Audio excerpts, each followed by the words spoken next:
হিন্দু পুরাণ অনুসারে ভগবান গণেশ এবং চাঁদের গল্পটি একটি জনপ্রিয় গল্প, যা ব্যাখ্যা করে কেন চাঁদের পৃষ্ঠে একটি কালো দাগ রয়েছে। গল্প অনুসারে একবার ধনসম্পদের দেবতা কুবের আয়োজন করেছিলেন একটি মহাভোজের। সেখানে ভগবান গণেশকে আমন্ত্রণ জানানো হয়েছিল। আমরা সকলেই জানি যে ভগবান গণেশ খেতে ভালোবাসেন এবং সেই কারণেই তার পেট খুব উজ্জ্বল।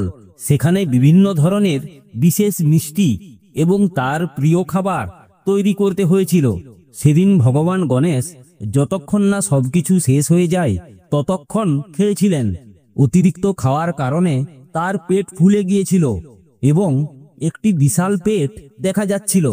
তাই তিনি রাতে চলে যাওয়ার সিদ্ধান্ত নেন, যাতে কেউ তার বিশাল উজ্জ্বল পেট লক্ষ্য না করে।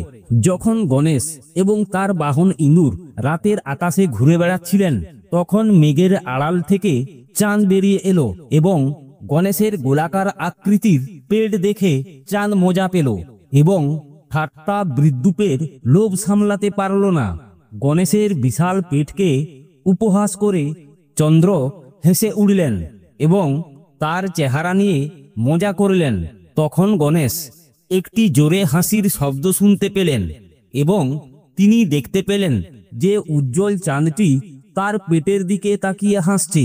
চাঁদের ব্যঙ্গাত্মক হাসির কারণে ভগবান গণেশ লজ্জিত এবং ক্রুদ্ধ হয়েছিলেন। তিনি চাঁদকে অভিশাপ দিয়েছিলেন যে তার উজ্জ্বলতা আজ থেকে চিরতরে হারিয়ে যাবে। গণেশ ক্রোধান্বিত হয়ে চাঁদকে অভিশাপ দেন যে কেউ আর কখনো তাকে শ্রদ্ধার চোখে দেখবে না এবং এর সৌন্দর্য চিরতরে নষ্ট হয়ে যাবে। তখন চাঁদ গণেশের কাছে ক্ষমা প্রার্থনা করেছিলেন।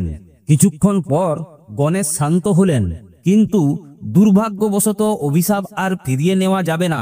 তাই গণেশ ঘোষণা করলেন যে চাঁদ প্রতিদিন পাতলা হয়ে যাবে এবং মাসে একদিনের জন্য অদৃশ্য হয়ে যাবে।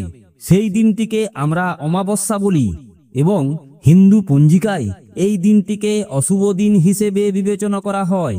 ভগবান গণেশ, যিনি তার দয়ালু হৃদয়ের জন্য পরিচিত ছিলেন, তিনি অভিশাপ আংশিকভাবে তুলে নিতে রাজি হন।